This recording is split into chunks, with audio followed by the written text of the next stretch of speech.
날마다 큐티하는 여자 김양재 목사입니다.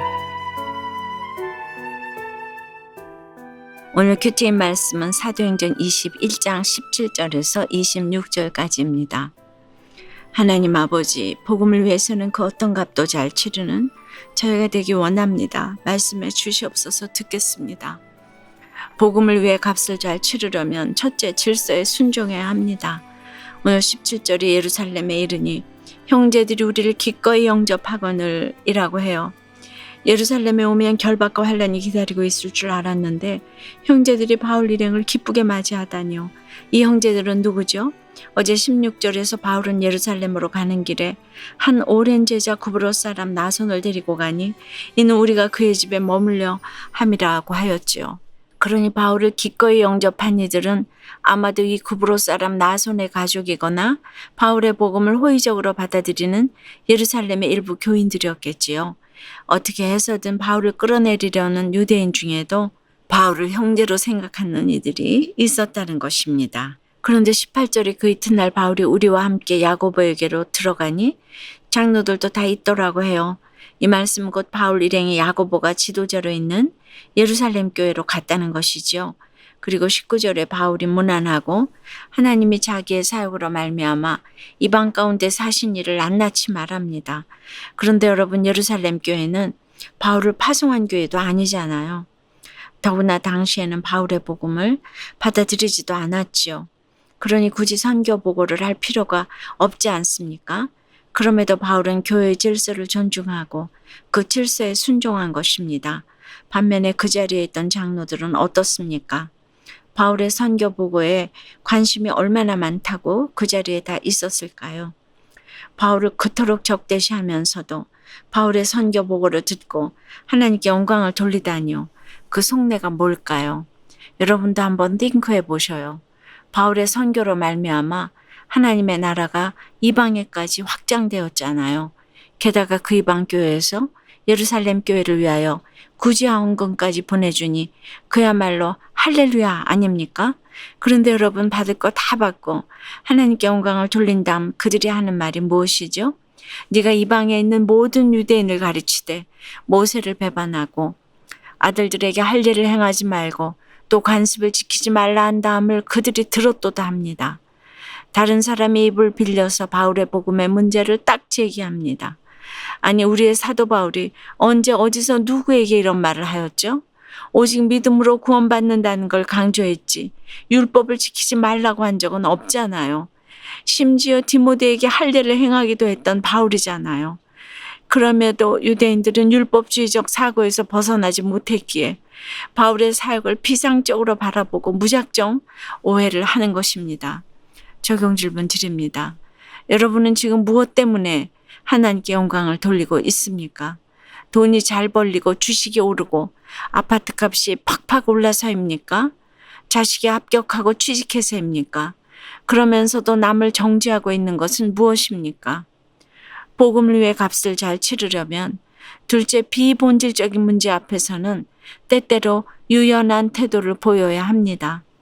22절, 그러면 어찌할꼬 그들이 필연 그대가 온 것을 들으리니 라는 장로들의 탄식 속에는 유대인들이 몰려와서 바울을 해칠 것이라는 우려가 담겨 있습니다.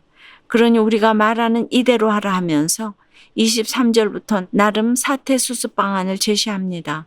마침 머리를 깎는 나시린에 서원을 한 4사람이 있는데 바울 너도 여기에 동참해서 이 결례를 행하고 머리 깎는 비용까지 내가 다 부담하라고 합니다. 그러면 바울이 율법을 지켜 행하는 줄로 알고 유대인들도 더 이상 문제 삼지 않을 거라는 것이지요. 그런데 당시 결례를 행하려면 번제물로 1년 된 흠없는 수양 하나, 속죄제물로 1년 된 흠없는 암양 하나, 화목제물로 흠없는 수양 하나를 드려야 했지요. 그뿐만 아니라 무교병, 항강주리와 고운가루에 기름 섞은 과자, 기름 바른 무교전병 등등 그에 따르는 소제물과 전제물도 적지 않았어요. 5명이 결례를 행하려면 그만큼 많은 비용이 들었지요. 그러나 바울은 토를 달지 않습니다. 26절에 바울이 이 사람들을 데리고 이튿날 그들과 함께 결례를 행하고 성전에 들어가서 각 사람을 위하여 제사 드릴 때까지의 결례 기간이 만기된 것을 신고하니라고 해요. 여러분은 이런 바울의 모습을 보며 바울이 비굴하게 타협한 것 같아서 속이 상하세요? 그러나 이것은 타협이 아닙니다. 우리가 말하는 이대로 하라는 윗질서에 대한 순종입니다. 결례를 행하는 것이 구원과 상관없다는 것을 모를 리 없는 바울이지요. 지난 15장에서는 할례 문제로 적지 않은 다툼과 변론까지 했잖아요. 그러나 고린도전서 9장 20절을 보세요. 내가 유대인과 같이 된 것은 유대인들을 얻고자 하며 내가 율법 아래에 있지 아니하나 율법 아래에 있는 자 같이 된 것은 율법 아래에 있는 자들을 얻고자 함이라 고백했던 바울입니다. 그러니 여러분, 여기에 옳고 그른 게 무엇이 있습니까? 결례도 할례도 그렇습니다. 본질이 아닙니다. 본질은 구원과 복음이지요. 그 본질을 위해서라면 때때로 이렇게 비본질적인 문제에 대해서는 유연한 태도를 보여야 합니다. 여러분 어떠세요? 집안에서, 직장에서, 공동체에서 윗질서에 순종하고 있습니까? 우리가 말하는 이대로 하라고 하여도 그대로 하지 않는 것은 무엇입니까? 내 가족, 내 이웃의 구원을 위해 내가 행해야 할 결례는 무엇입니까? 아픈 아내에게 이혼 안 하길 잘했지? 라는 칭찬을 들었지만 함께 살아준 아내가 더 고맙게 느껴졌다는 한 집사님의 큐티인 묵상 간증이에요. 10여 년 전 아내의 인도로 교회 다니기 시작할 무렵이에요. 어느 날 아내가 교회 부부 소그룹 모임에서 남편이 새벽까지 얼마나 술을 많이 마셔댔는지 술값이 엄청나게 나왔어요 하며 저를 고발했어요. 저는 어처구니가 없어서 당신 왜 그래? 여기가 그런 이야기를 하는데요? 하며 버럭 소리를 질렀죠. 그러자 그 모임의 리더는 여기는 그런 이야기 하는데 맞습니다 했어요. 그러고는 남자들이 술을 마시면 2차도 가고 그러지요. 우리 집사님이 아직 때가 안 돼서 그런 거니 좀 기다려 주시고 너무 정죄하지 마세요 하며 제 편을 들어주는 게 아니겠어요? 그 덕분에 마음이 열린 저는 공동체에 잘 정착하게 되었지요. 그런데 지난해 아내가 유방암에 걸려서 수술을 받고 지금까지 항암 치료를 받고 있어요. 그러다 보니 저는 어쩔 수 없이 집안일까지 대신하고 있지요.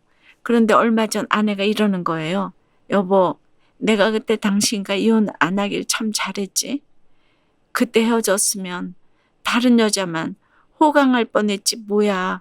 그 말을 듣자니 아내에게 너무 미안했어요. 오히려 그때 이혼 안 해준 아내가 너무 고마웠어요. 오늘 26절에 구원을 위해 기꺼이 결례를 행하며 그 모든 비용까지 치르는 바울의 모습을 봅니다. 저도 구원을 위해 가정과 공동체를 더욱 힘써 섬기겠습니다. 저의 적용은 소그룹 모임 때 저의 술 중독과 음란의 죄를 고백하며 하나님이 제게 하신 일을 증거하겠습니다. 암 투병 중인 아내를 위해 건강식을 만들어주겠습니다. 입니다. 복음을 위해 값을 잘 치르려면 질서에 순종해야 합니다. 그리고 비본질적인 문제 앞에서는 때때로 유연한 태도를 보여야 합니다. 그런데 또 한편으로는 이런 생각도 들어요. 바울이 우리가 말하는 이대로 하라는 장로들의 제안을 거절했더라면 어떻게 되었을까요? 내일 말씀을 보시면 알게 되겠지만 윗질서에 순종하고 하지 않아도 될 결례를 행하고 모든 비용까지 다 치른다고 해서 결박과 환란이 바울을 피해갑니까? 어차피 그렇게 붙잡혀 갈 것이면 차라리 사도들 앞에서 장로들 앞에서 복음을 위해 좀 더 의연하고 분명한 태도를 보여주었으면 어땠을까요? 그러나 어쩌겠습니까? 이리로 가든 저리로 가든 바울이 가는 길, 이 사도행전이 모두가 다 하나님의 순서대로요. 경륜인 것을요. 기도드립니다. 영광의 주님, 복음을 위해 살아갈 수 있도록 오늘도 지혜의 말씀을 주시니 감사합니다. 무엇보다 집안에서 직장에서 한 영혼의 구원을 위해 어떤 비용도 잘 치르는 제가 되었으면 좋겠어요. 질서에 순종하고 구원을 위해서 비본질적인 문제 앞에서는 유연한 저희가 되었으면 좋겠어요. 그런데 또 저마다 율법의 열성만 가지다 보니 날마다 그러면 어찌할꼬 합니다. 돈 못 버는 남편을 정죄하고 집안일 못하는 아내, 공부 못하는 자식을 정죄합니다.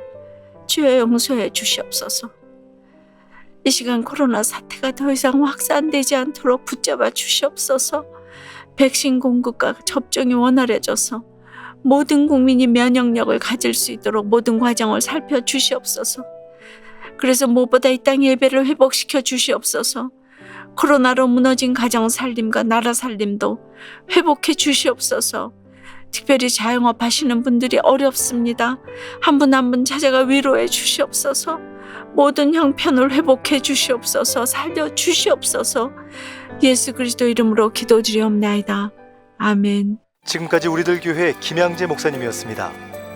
큐티에 도움받기 원하시는 분들은 QTM 홈페이지 qtm.or.kr 또는 유튜브에서 QTM을 검색하시면 도움받을 수 있습니다. 자세한 문의사항은 지역번호 031-705-5360번으로 문의하시기 바랍니다.